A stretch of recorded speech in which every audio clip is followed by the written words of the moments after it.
At 2:47 a.m. on March 3, 1969, Specialist 4 Frank Hembree crouched inside his M48 Patton tank at Ben Het Special Forces Camp, listening to something that shouldn't exist. Through 90 millimeters of steel armor and the ambient noise of a firebase preparing for combat, he could hear it. Tank engines, Soviet diesel engines, coming from the west, from Cambodia, from the darkness beyond the wire, where American intelligence insisted no enemy armor operated. In 90 seconds, Hembree would fire the shot that changed everything, destroying a North Vietnamese PT-76 light tank in what would become the Vietnam War's only verified tank versus tank battle. But this story isn't about tanks fighting tanks. It's about what happened in the 3 years before Ben Het, when thousands of American soldiers died because nobody believed a peasant army with homemade rocket launchers could challenge American armor. It's about the weapon U.S. commanders initially dismissed as primitive and ineffective, the RPG-2, a Soviet-designed anti-tank grenade launcher that Viet Cong fighters turned into the most feared tank killer of the war. And it's about the camouflage and ambush tactics so devastatingly effective that by 1968, American tank crews refused to move without infantry support, artillery on call, and air cover overhead, transforming every convoy into a major operation. The official U.S. Army assessment in 1965 stated that Viet Cong forces lacked any meaningful anti-armor capability. They had no tanks, no artillery, no sophisticated weapon systems, just AK-47s, mortars, and desperation.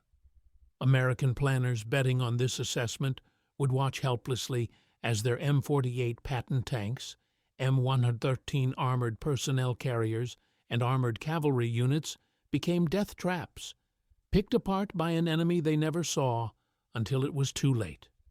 Nguyen Van Thieu grew up in the Mekong Delta, where his father farmed rice on land that flooded every monsoon season. The family was poor. 6 children, a one-room house built on stilts, meals that consisted of rice and whatever fish they could catch in the canals that spiderwebbed through their province. Thieu was the 4th child, the quiet one who spent afternoons helping his older brothers in the paddies, learning which paths stayed firm in the rainy season, which tree lines offered the best cover, how to move through water without making sound. These weren't military skills, they were survival skills. But in Vietnam in 1963, those were the same thing. He was 17 when the Viet Cong recruiters came through his village. They promised training, purpose, and rice, 3 meals a day, guaranteed. His father didn't object. There was no political speech, no revolutionary fervor in their house, just hunger, and the math that said 5 mouths to feed was better than 6. Thieu left in January 1964, 3 weeks after his 18th birthday.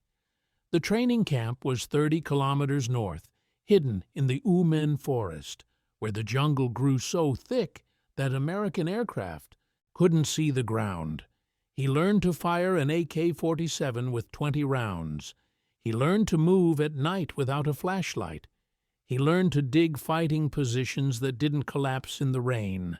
And he learned about the B-40. That's what they called the RPG-2 in Vietnamese. Bazooka, 40 millimeters. The weapon was Soviet-designed but Chinese-manufactured, a simple steel tube with a wooden heat shield and a trigger mechanism that a child could operate. The grenade itself was 80 millimeters in diameter, weighed 2 kilograms, and could penetrate 180 millimeters of armor at 150 meters. On paper, it was adequate. In practice, against the M48 Patton tank with its 120 millimeters of frontal armor, it was supposed to be useless. Thieu's instructor was a thin man named Bouy, who'd fought the French at Dien Bien Phu in 1954, and carried shrapnel in his left leg that made him limp when it rained. Bui gathered the 30 recruits around a blackboard made from a painted sheet of plywood. He drew an M48 tank, crude but recognizable. "The Americans bring armor," Bui said. "Big tanks, heavy tanks. They think steel makes them invincible." He tapped the drawing with a stick made from bamboo. "Steel is strong here," he pointed to the front, "but not here. Side armor, rear armor, engine compartment, ammunition storage. Every tank has weaknesses. You just have to be close enough to exploit them." "How close?" someone asked. 50 meters, Bui said. 30, if you want to be certain." The recruits looked at each other. 30 meters from an American tank seemed like suicide. Bui saw their faces. He smiled. "The Americans think the same thing. They think we won't get close. That's why we will." The first lesson was patience. You don't fire the B-40 the moment you see a tank. You wait. You let the tank pass. You let the convoy get comfortable. Then you fire from the side or rear, where the armor is thinnest. The second lesson was concealment. You don't hide behind trees or rocks. You hide inside the vegetation itself. Thieu learned to construct spider holes, one-man fighting positions dug into the earth, no more than 2 feet wide and 5 feet deep, covered with vegetation and dirt that made them invisible from 10 feet away. He learned to weave bamboo frames that fit over his back like a basket, into which he could insert local foliage, grasses, palm fronds, anything that matched the terrain. When he lay still, even soldiers walking past him couldn't tell he was human. The third lesson was teamwork. The B-40 required a 2-man crew, a gunner who carried the launcher and 2 grenades, and a loader who carried 3 more grenades and an AK-47 for security. But the real team was larger. Spotters to identify targets, decoys to draw fire away from the gunner, blockers to engage the infantry that always accompanied American armor. An ambush wasn't one man with a rocket launcher. It was a coordinated operation involving dozens of fighters, each with a specific role, rehearsed until they could execute it in darkness and chaos. By March 1964, Thieu had been assigned to a local force unit operating in Din Tuong Province, about 40 kilometers southwest of Saigon. His unit's area of operations included Highway 4, the main supply route between Saigon and the Mekong Delta. American and South Vietnamese convoys used this road daily. Fuel trucks, ammunition trucks, food, medical supplies, everything the war machine needed to function. Thieu's unit watched these convoys for weeks before they fired a shot. They mapped the routes. They timed the intervals between convoys. They identified the vulnerable sections of road where jungle pressed close on both sides, where visibility was poor, where the tanks couldn't maneuver off the pavement without bogging down in soft ground. They dug fighting positions 200 meters apart along a 500-meter stretch of road, each position carefully camouflaged, each with a clear field of fire to the road, but invisible to anyone looking from the pavement. They stockpiled grenades, ammunition, medical supplies, and water in buried caches. They rehearsed the ambush at night, walking through each man's responsibility, timing the sequence, planning the withdrawal routes. It took 3 weeks of preparation for an attack that would last 90 seconds. The convoy appeared at 2:15 p.m. on April 18, 1964. Thieu was in his spider hole 40 meters from the road, the B-40 launcher resting across his knees, a PG-2 grenade already loaded. His loader, a 19-year-old named Duke, crouched beside him with 3 more grenades in a cloth bag. They'd been in position since 5 a.m. 9 hours of stillness, breathing slowly, moving only to relieve cramping muscles. The convoy was 7 vehicles. 2 M113 armored personnel carriers in front, 3 supply trucks in the middle. 2 more M113s bringing up the rear. Textbook formation. The M113s were aluminum boxes on tracks, armed with a single 50 caliber machine gun. Their armor was 38 millimeters at its thickest, designed to stop small arms fire but vulnerable to anything heavier. The B-40 could penetrate it easily. Thieu's commander had been clear. Let the first 2 M113s pass. They were security, alert, scanning the tree line. The trucks were the real target, but Thieu wasn't aiming for trucks. The third vehicle in line, one of the supply trucks, had soldiers riding on top. South Vietnamese infantry, maybe 10 men, relaxed, rifles across their laps, smoking cigarettes. If he hit that truck, those men would die. And Thieu had grown up in a village like theirs, with farmers who just wanted to survive. So he waited. The lead M113s rolled past, their 50 caliber gunners tracking left and right, but not spotting the concealed positions. The first truck passed. The second truck passed. The third truck, the one with the soldiers, passed. Thieu tracked the fourth vehicle with his eyes, the lead M113 of the rear guard. Perfect. It was 35 meters away when his commander fired the first shot. A different B-40 positioned 200 meters up the road, fired at the lead M113 of the convoy. The grenade struck the vehicle's side armor with a metallic crack, punching through the aluminum and detonating inside. The M113 slewed sideways, smoke pouring from its troop compartment. Soldiers bailed out, some on fire, rolling on the ground. Chaos erupted. The convoy stopped. Soldiers jumped from vehicles, taking cover behind wheels and engine blocks.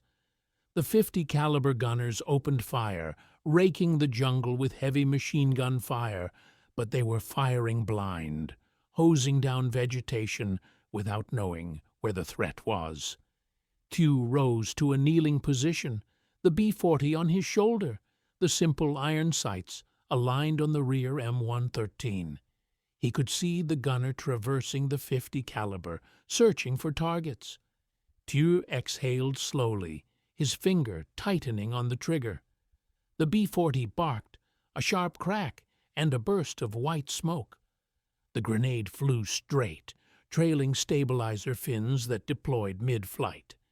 It struck the M113's side armor just below the machine gun turret. The shaped charge warhead collapsed on impact, focusing its explosive energy into a jet of superheated metal that punched through the aluminum like paper.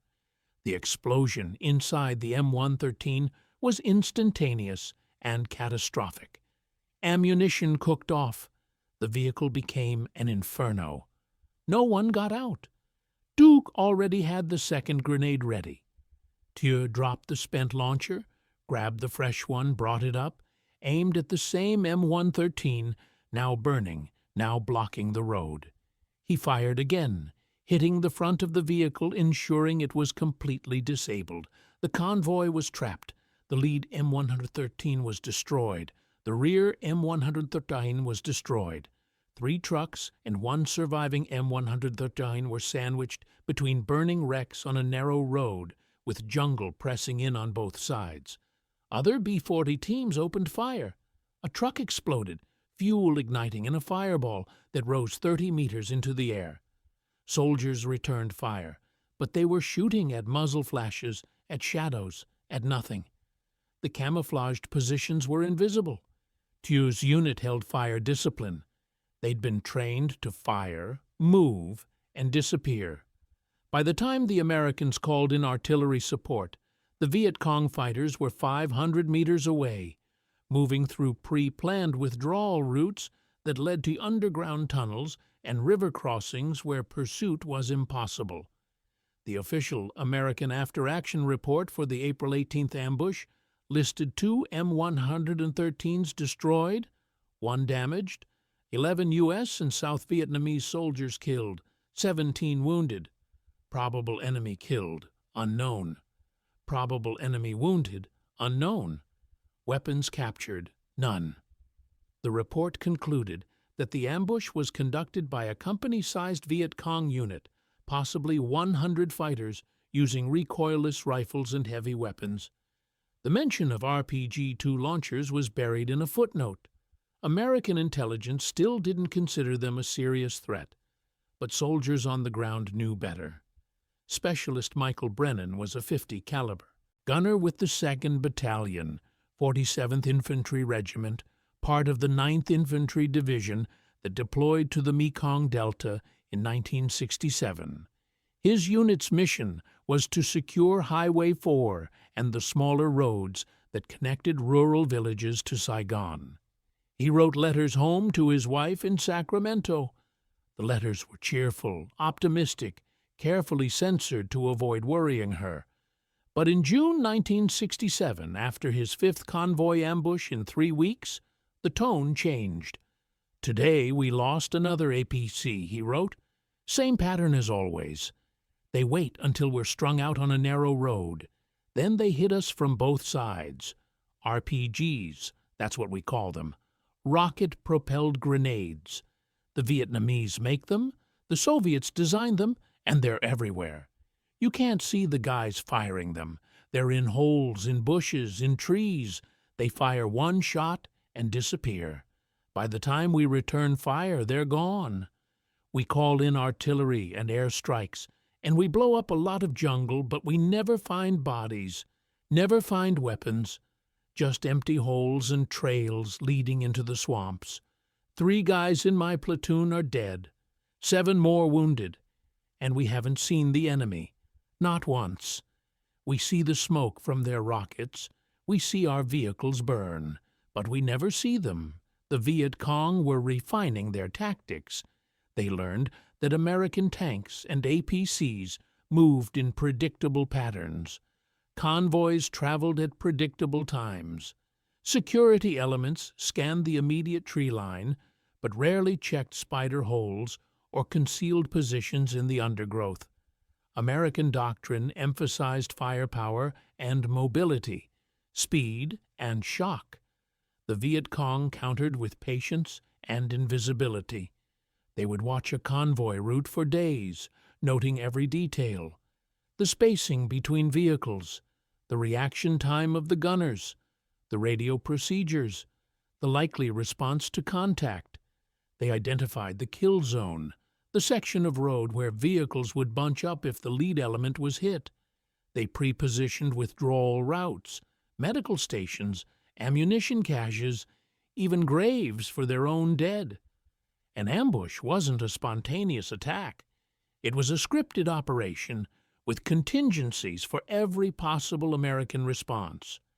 By 1967, the RPG-2 was being supplemented by the RPG-7, a more advanced weapon with longer range and greater penetration. The RPG-7 could hit targets at 300 meters and penetrate 260 millimeters of armor, enough to threaten even the M48 Patton side and rear.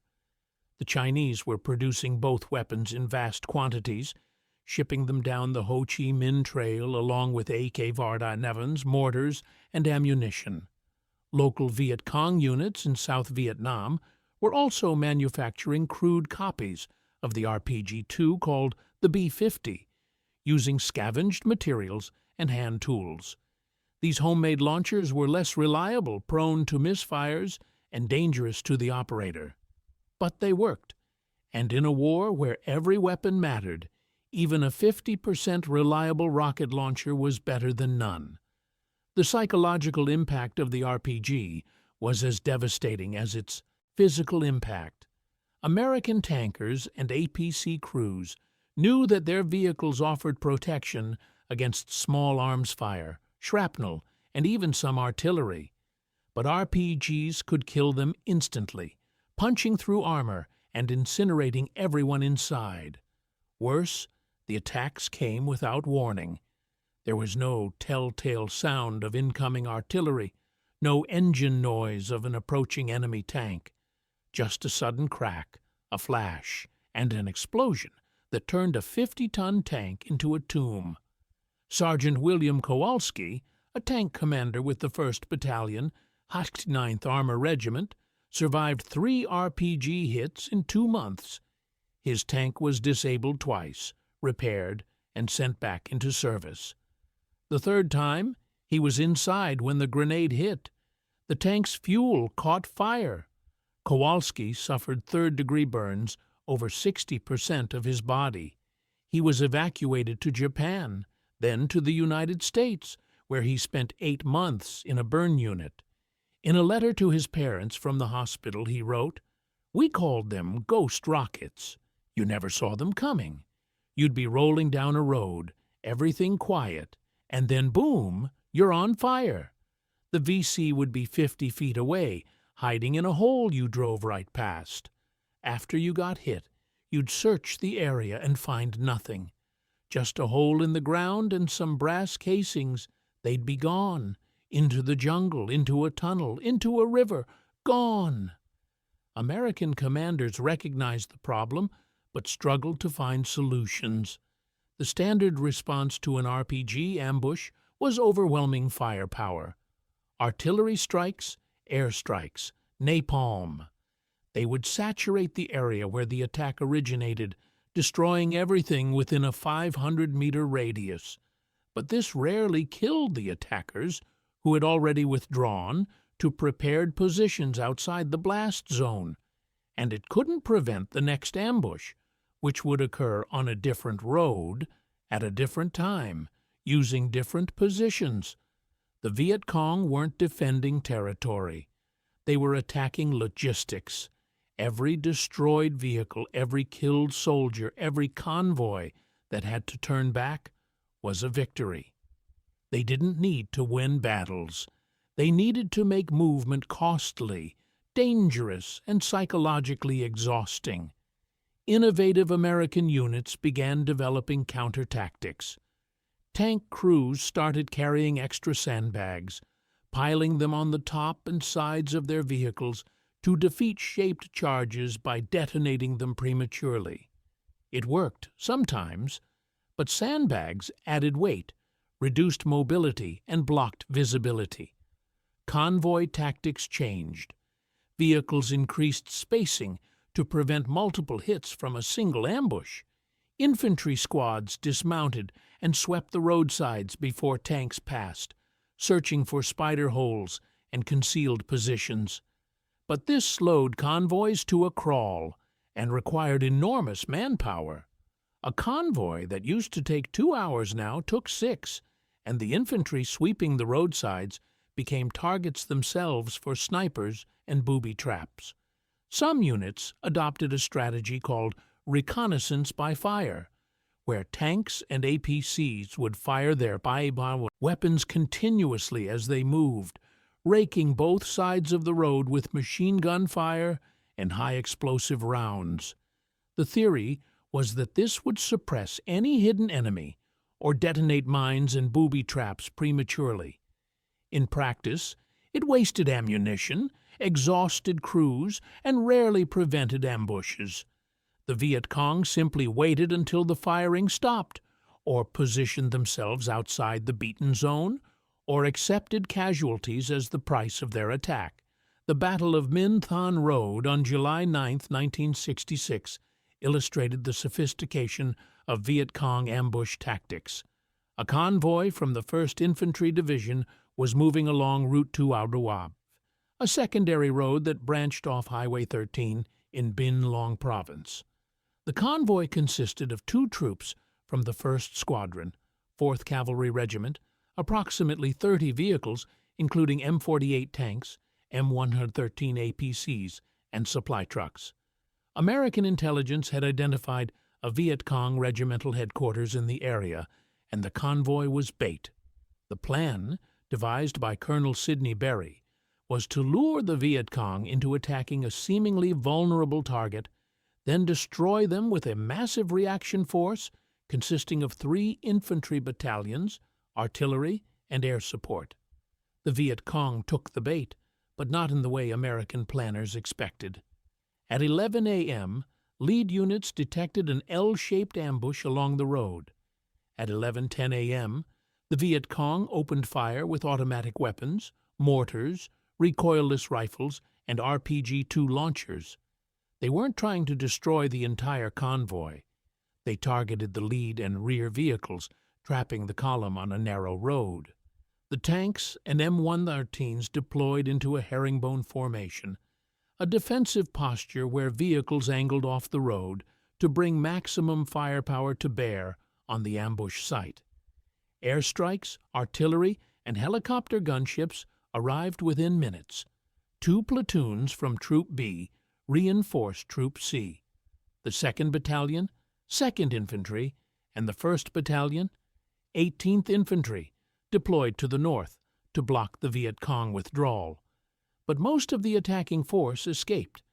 They used the dense jungle as cover, breaking into small groups, dispersing in multiple directions, using pre-planned trails that led to tunnels, river crossings, and bunker complexes that American forces couldn't penetrate without massive casualties.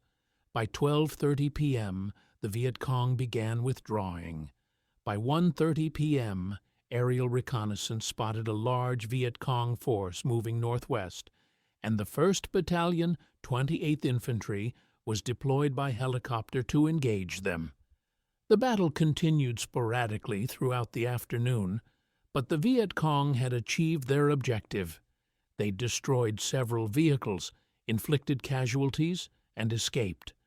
The American reaction force, despite its overwhelming firepower, couldn't close the trap. The Viet Cong had studied American doctrine. They knew the Americans would respond with massive force. They knew helicopters would arrive, artillery would saturate the area, and infantry would try to encircle them. So they built their withdrawal plan around these certainties, using the Americans' own doctrine against them. The most effective counter to RPG ambushes was combined arms tactics, integrating infantry, armor, artillery, and air support into a coordinated operation, but this required resources that weren't always available.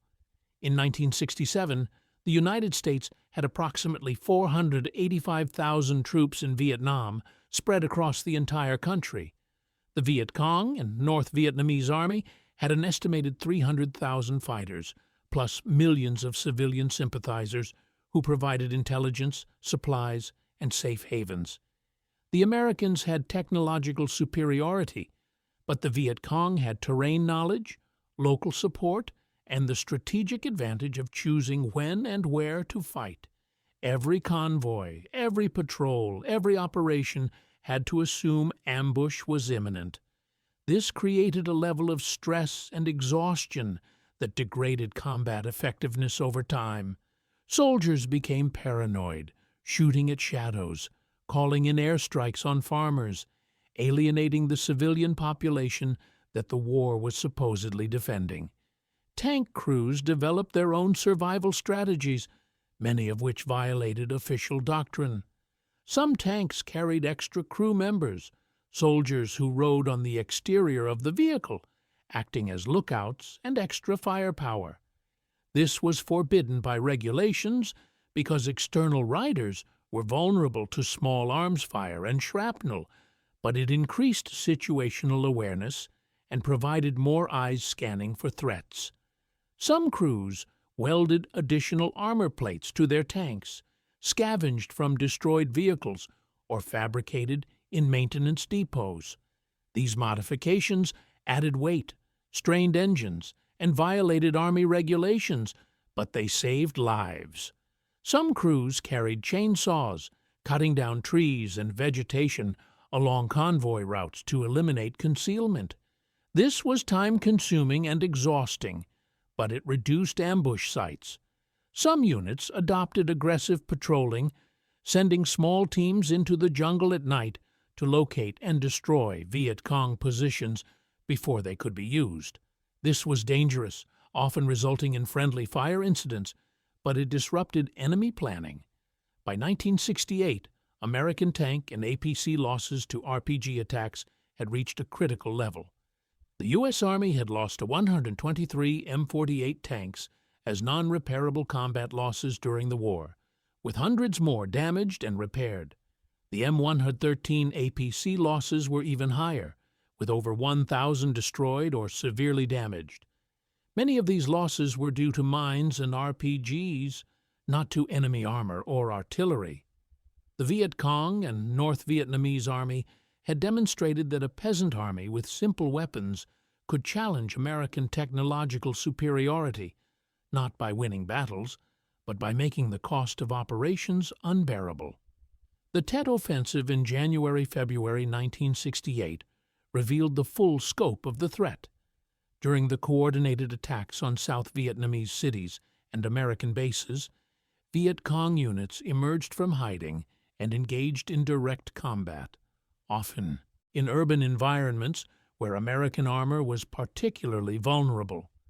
The Battle of Hue, a month-long fight for control of South Vietnam's third-largest city, saw Marine Corps tanks operating in narrow streets where RPG teams could strike from buildings, alleyways, and rooftops. Marine tankers reported that moving one block required clearing every building, every window, every potential firing position. The battle consumed enormous resources and resulted in heavy casualties on both sides, but it demonstrated that American armor, however powerful, was only as effective as the infantry supporting it and the terrain allowing its use. The tank battle at Ben Het in March 1969 was an anomaly, a conventional engagement between armored vehicles in a war defined by guerrilla tactics. But it was significant because it revealed how far the North Vietnamese Army had evolved. They weren't just ambushing American convoys with RPGs anymore. They were fielding tanks, armor, and artillery, transforming from a guerrilla force into a conventional army capable of combined arms operations. The 4 M48 Patton tanks at Ben Het were positioned to defend against a possible armored assault from Cambodia. When the PT-76 attacked, they used Soviet doctrine, leading with tanks, following with infantry, supported by artillery. The Americans responded with superior firepower and gunnery. Specialist Frank Hembree's shot that destroyed the first PT-76 was followed by coordinated fire from the other M48s, knocking out 2 enemy tanks and 1 BTR-50 APC before the North Vietnamese withdrew. But the North Vietnamese learned from this engagement. They realized that American tanks were superior in direct combat, so they stopped fighting tanks with tanks. They went back to RPGs, mines, and ambushes, the tactics that had worked for 5 years. The camouflage techniques that made Viet Cong RPG teams so effective were rooted in traditional Vietnamese farming and hunting practices, refined through decades of warfare. The spider hole was the most iconic. These one-man fighting positions were invisible from above, indistinguishable from the surrounding terrain, and could be constructed in hours using only a shovel and natural materials. A soldier in a spider hole could observe a road for days, noting every pattern, every vehicle, every routine. When the ambush began, he would rise, fire, and disappear back into the hole, pulling the camouflage lid over himself. American soldiers walking past might be 3 feet away and never know he was there. The camouflage ring, a bamboo framework worn on the back, allowed fighters to carry vegetation that matched the local terrain. This was more sophisticated than simple camouflage clothing because it broke up the human silhouette, making the fighter appear as a bush or small tree. When stationary, even experienced soldiers couldn't distinguish a camouflaged fighter from natural vegetation at distances beyond 10 meters. This allowed RPG teams to position themselves extremely close to roads, in locations where American security sweeps had already cleared, confident that visual observation would miss them. The Viet Cong also used terrain features that Americans overlooked. Rice paddies weren't obstacles, they were highways. A fighter could move through water, breathing through a reed, invisible from aerial observation. Canals weren't barriers, they were routes. Fighters traveled by night, using sampans and small boats, transporting weapons and supplies under the cover of darkness. Tree lines weren't just cover, they were fortresses. A single tree line might contain dozens of spider holes interconnected by shallow trenches with pre-positioned ammunition, water, and escape routes. An American unit clearing a tree line might spend hours, using enormous firepower, only to discover the Viet Cong had withdrawn through tunnels that led to the next tree line, the next village, the next province. Bunkers were constructed using techniques that dated back centuries. Logs and earth, reinforced with rice bags filled with dirt, could withstand direct hits from artillery. These bunkers were built inside existing vegetation, often beneath large trees whose roots made excavation difficult, but whose canopy provided concealment from aerial observation. Firing ports were small, angled, nearly impossible to spot from the outside. Machine guns and RPGs could fire from these positions with devastating effect, then be withdrawn, and the bunker sealed before American forces could locate the exact position. The psychological dimension of these tactics was deliberate.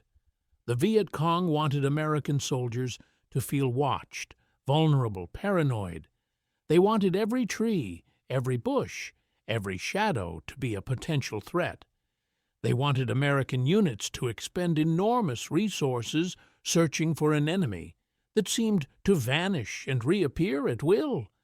This degraded morale created combat stress and made soldiers question the purpose of missions that seemed to accomplish nothing. Letters home from American soldiers consistently mentioned the frustration of fighting an enemy they couldn't see, couldn't engage, couldn't defeat in any conventional sense. The war became surreal, a nightmare where the jungle itself seemed hostile. This was the intended effect. The Viet Cong strategy was to make the war psychologically unbearable for American forces, to erode the will to fight, to convince the American public that victory was impossible.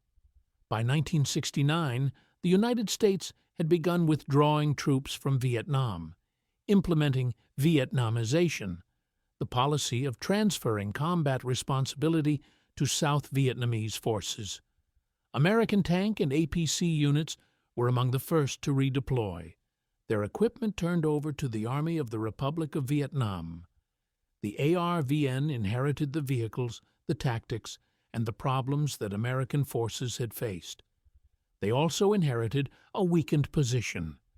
American air support was reduced, artillery support was less available, and the Viet Cong and North Vietnamese Army were stronger, better equipped, and more confident. The Easter Offensive in 1972 saw North Vietnamese armor attack South Vietnamese positions across the country. At An Loc, ARVN defenders used M72 Law rockets to destroy dozens of North Vietnamese tanks in close-quarters urban combat. At Ben Het, ARVN Rangers destroyed 11 PT-76 tanks using BGM-71 Tau missiles, the latest American anti-tank system. But the overall trajectory was clear.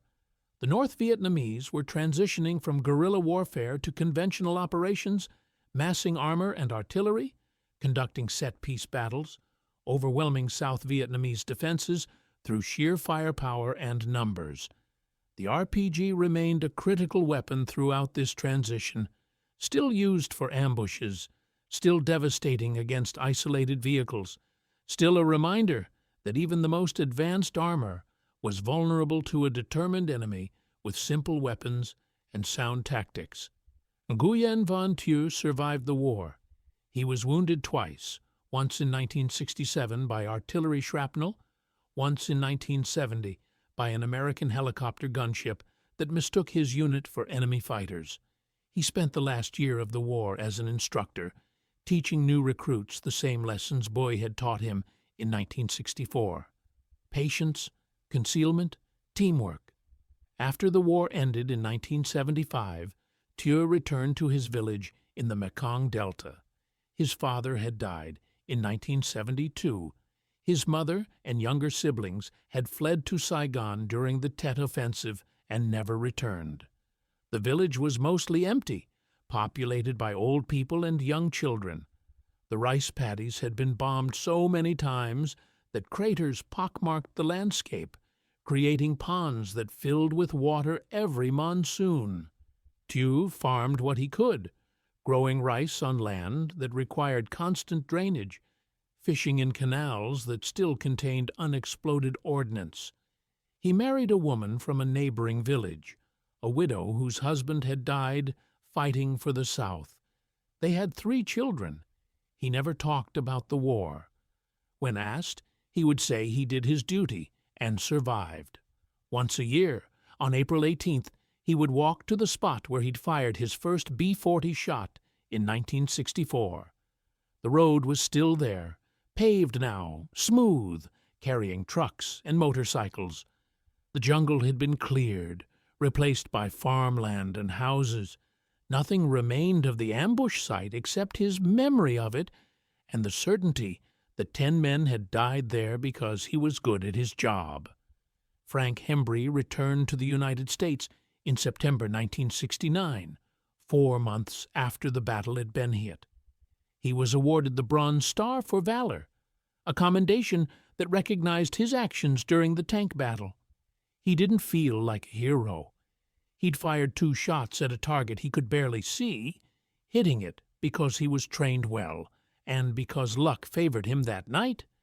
The 2 crewmen who died in the M48 that took a direct hit were men he knew, Specialist David Wilson and Private First Class Robert Hayes. Wilson was from Texas, always complained about the heat, even though Vietnam was hotter than anything Texas offered. Hayes was from Ohio, 19 years old, talked about going to college when he got back. They died instantly when a PT-76 round penetrated their tank's turret. Hembree attended their memorial service at Ben Hiet before he rotated home. He didn't go to their funerals. He couldn't face their families. He settled in Indiana, worked construction, married a woman he'd known in high school. They had 2 kids. He didn't talk about Vietnam. When people found out he'd been a tanker, they'd ask what it was like, and he'd say it was hot, dusty, and loud. He wouldn't mention the ambushes, the RPG attacks, the convoys that turned into infernos, the nights sitting in a tank, listening for sounds that didn't belong. He wouldn't mention the smell of burning fuel and bodies, the way a tank's interior became an oven when you were buttoned up in the middle of the day, the constant fear that the next crack you heard would be your last. In 1995, a military historian contacted him, writing a book about tank combat in Vietnam. Hembree agreed to 1 interview. He described the battle at Ben Hiet in technical terms. He explained the tactics, the gunnery, the sequence of events. When the historian asked how he felt during the battle, Hembree was quiet for a long time. Finally, he said, "Scared. I was scared the whole time. We all were. Every tanker in Vietnam was scared because we knew what RPGs could do. We'd seen it. Burned-out hulks on the side of the road, crews that didn't get out. And we knew the enemy was good at using them, really good, better than we wanted to admit." The historian asked if Hembree thought American armor tactics were effective in Vietnam. Hembree considered the question. He said, "We had the best tanks in the world, the best training, the best support, and we still lost vehicles every day to an enemy that was fighting with weapons that cost $50 and could be carried in a cloth bag. That tells you something about the war. Technology isn't enough. Firepower isn't enough. You can't beat an enemy that knows the terrain better than you do, that's willing to wait days for 1 shot, and that disappears before you can respond. We adapted, we got smarter, we developed tactics that worked, but we never really solved the problem. The RPG ambush was a threat from the first day Americans deployed armor in Vietnam to the last day we left. And it remained a threat for the South Vietnamese after we were gone. The RPG-2 and RPG-7 are still in use today, 60 years after their introduction. They've been used in every major conflict since Vietnam: Afghanistan, Iraq, Syria, Ukraine. The basic design hasn't changed significantly, because it doesn't need to. A simple tube, a shaped charge warhead, and a soldier willing to get close to the target is still an effective combination. Modern armies have developed countermeasures: reactive armor, which detonates when struck, disrupting the shaped charge jet; active protection systems, which use radar and small explosives to intercept incoming projectiles. But these systems are expensive, complex, and not always reliable, and they're only installed on frontline vehicles. Most armored vehicles in most armies remain vulnerable to RPG attack, just as they were in Vietnam. The camouflage and concealment tactics developed by the Viet Cong have been studied and adopted by military forces worldwide. The spider hole, the camouflage ring, the use of natural terrain features for concealment. These are now taught in infantry schools, special operations training, and guerrilla warfare courses. The principles remain the same. Blend into your environment. Move slowly, be patient, choose your moment, strike hard, withdraw fast, and disappear before the enemy can respond. These tactics defeated the most powerful military in the world in Vietnam. They remain effective today because they exploit fundamental aspects of human perception and battlefield dynamics that technology cannot completely overcome. You can have thermal imaging, night vision, drones, satellites, but if a fighter is concealed in vegetation, stationary, patient, and disciplined, detection remains difficult. And if that fighter has a weapon capable of destroying a multi-million-dollar vehicle with a single shot, the tactical advantage shifts dramatically. The lesson of Vietnam's RPG ambushes isn't about technology or doctrine, it's about adaptation and determination. The Viet Cong and North Vietnamese Army faced an enemy with overwhelming superiority in firepower, mobility, and resources. They couldn't win conventional battles, so they didn't fight them. They attacked logistics. They targeted vulnerabilities. They used terrain, camouflage, and patience to create situations where American technological advantages were neutralized. They accepted casualties as the price of inflicting casualties, and they sustained this approach for over a decade, grinding down American will to continue the war. This is the reality that American commanders struggled to accept. The official narrative was that American forces were winning, that body counts proved success, that enemy losses were unsustainable. But the Viet Cong and North Vietnamese kept fighting, kept adapting, kept attacking. Every destroyed vehicle was replaced by 2 more from America's industrial base. But every dead soldier, every wounded veteran, every grieving family eroded public support for the war. The RPG ambush was a weapon of attrition, not just against American armor, but against American resolve. The statistics tell part of the story. Between 1965 and 1972, the United States lost over 190 M48 Patton tanks to enemy action in Vietnam, along with approximately 900 M113 armored personnel carriers. Exact numbers are difficult to verify because losses were categorized in various ways: destroyed, damaged beyond repair, damaged and returned to service. But conservative estimates suggest that RPG attacks accounted for 30 to 40% of all American armored vehicle losses, making the RPG the single most effective anti-armor weapon deployed by communist forces. This is remarkable because the RPG was designed for a different kind of war, against Soviet tanks on European battlefields, with open terrain and conventional tactics. In Vietnam, it became something else entirely, a tool for guerrilla warfare, adapted and refined by fighters who understood that the weapon was only as effective as the tactics supporting it. The human cost is harder to measure. Thousands of American soldiers died in vehicles destroyed by RPGs. Thousands more were wounded, burned, traumatized. Many survived physically but carried psychological scars that lasted the rest of their lives. Combat stress, PTSD, survivor's guilt, these were common among Vietnam veterans, especially those who served in armored units. The experience of sitting inside a metal box, knowing that an invisible enemy with a simple weapon could turn it into a furnace, created a level of anxiety that never fully dissipated. For Vietnamese fighters like Nguyen Van Thieu, the cost was survival. He fought because his country was occupied, divided, and at war.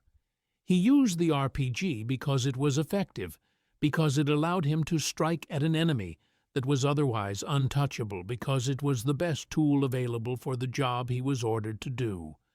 Whether he believed in the political ideology driving the war is unclear. He was a soldier, doing what soldiers do, trying to survive long enough to go home. The legacy of Vietnam's RPG ambushes extends beyond the war itself. It demonstrated that irregular forces, properly trained and equipped, could challenge conventional armies using asymmetric tactics. This lesson was studied by military planners in the Soviet Union, China, and numerous Third World countries. It influenced insurgent movements in Latin America, the Middle East, and Africa. It shaped American military doctrine, leading to renewed emphasis on counterinsurgency, combined arms operations, and the integration of infantry and armor in hostile environments. The U.S. Army's experience in Vietnam led to significant changes in how armor was employed, how convoys were secured, and how soldiers were trained to recognize and respond to ambush situations. These changes were tested and refined in subsequent conflicts. Desert Storm in 1991, Iraq in 2003, Afghanistan throughout the 2000s. Each conflict presented unique challenges, but the fundamental lesson from Vietnam remained.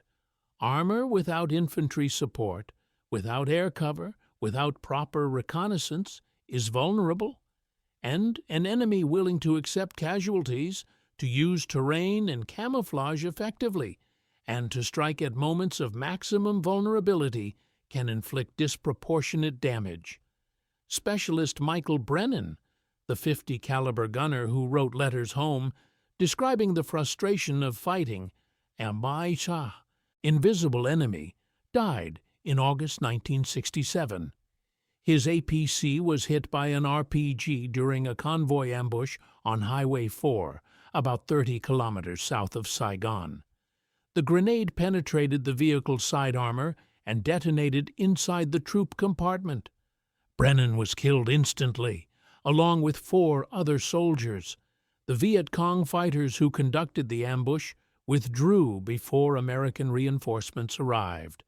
No bodies were recovered, no weapons captured. The after-action report noted that the ambush was well planned and professionally executed, but offered no insights into how similar attacks might be prevented. Brennan's wife received the folded flag and the standard condolence letter. She kept his letters, dozens of them, carefully preserved in a shoebox. Years later, after she remarried and moved to Oregon, she donated the letters to a Vietnam War archive.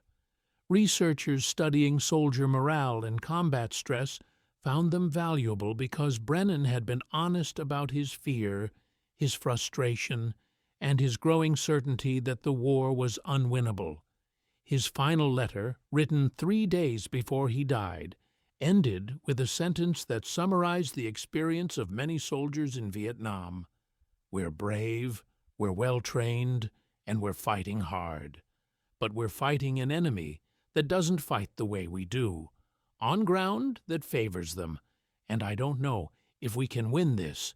The RPG ambush tactics perfected by the Viet Cong in the 1960s remain relevant in modern warfare. In Iraq, insurgents used similar techniques against American convoys, hiding in buildings, in rubble, in civilian crowds, waiting for the moment to fire at the side or rear of a vehicle. In Afghanistan, Taliban fighters conducted RPG ambushes in mountain valleys, using terrain to channel coalition forces into kill zones where concealment was impossible and withdrawal was deadly. The weapons improved: more powerful warheads, better sights, tandem charges to defeat reactive armor.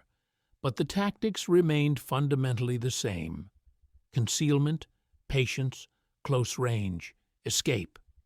These are the tactics of asymmetric warfare, the methods used by weaker forces to challenge stronger ones. They work because they exploit the inherent vulnerabilities of armored vehicles operating in hostile territory without adequate support. A tank is nearly invincible in open terrain, with air cover and infantry protection. But in a narrow street, on a jungle road, in a mountain pass, that same tank becomes a target. And a determined fighter with a simple weapon can achieve what an entire army cannot: destroy the vehicle, kill the crew, and escape to fight another day. The stories of soldiers like Frank Hembree, Michael Brennan, and Nguyen Van Thieu are not unique. Tens of thousands of Americans served in armored units in Vietnam, and hundreds of thousands of Vietnamese fought on both sides of the conflict. Most survived, many did not. Those who came home carried the war with them, in scars physical and psychological, in memories that intruded, without warning, in the knowledge that they'd participated in something larger than themselves that ended in failure and withdrawal. The veteran's perspective on the war is complex. Some remain proud of their service, believing they did their duty in difficult circumstances. Others are bitter, feeling betrayed by leaders who sent them to fight a war that couldn't be won. Most simply moved on, building lives, raising families, trying to forget the heat, the fear, and the friends who never came home. For Vietnamese veterans, the perspective is equally complex. Those who fought for the North and the Viet Cong won the war, reunified their country, and saw the last American helicopters leave Saigon in 1975. But victory came at enormous cost. Estimates suggest that between 600,000 and 1.3 million Vietnamese soldiers and guerrillas died during the war, along with millions of civilians. The country was devastated, its infrastructure destroyed, its economy shattered. Reunification brought political victory, but decades of poverty, repression, and isolation.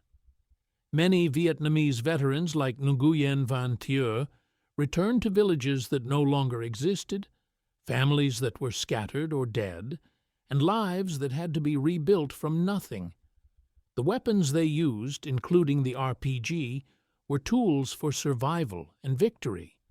But the war they fought changed Vietnam forever, in ways both intended and unforeseen.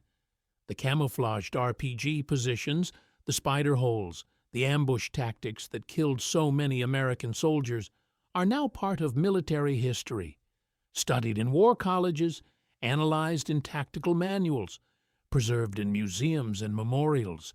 The Cu Chi tunnels, once a Viet Cong stronghold, are now a tourist attraction, where visitors can crawl through cramped passages and see exhibits of booby traps and weapons. The battlefields where convoys burned and soldiers died are mostly quiet now, reclaimed by jungle, farmed by people who weren't alive during the war, marked only by occasional memorials or scattered debris. The war ended, but its lessons remain, passed from generation to generation of soldiers who must learn again what soldiers in Vietnam learned: that courage and technology are not enough, that the enemy has a vote, and that wars are won or lost not just on battlefields, but in the will to continue fighting. The simplest weapon, used with intelligence and determination, can defeat the most sophisticated systems. This is the lesson of the RPG in Vietnam.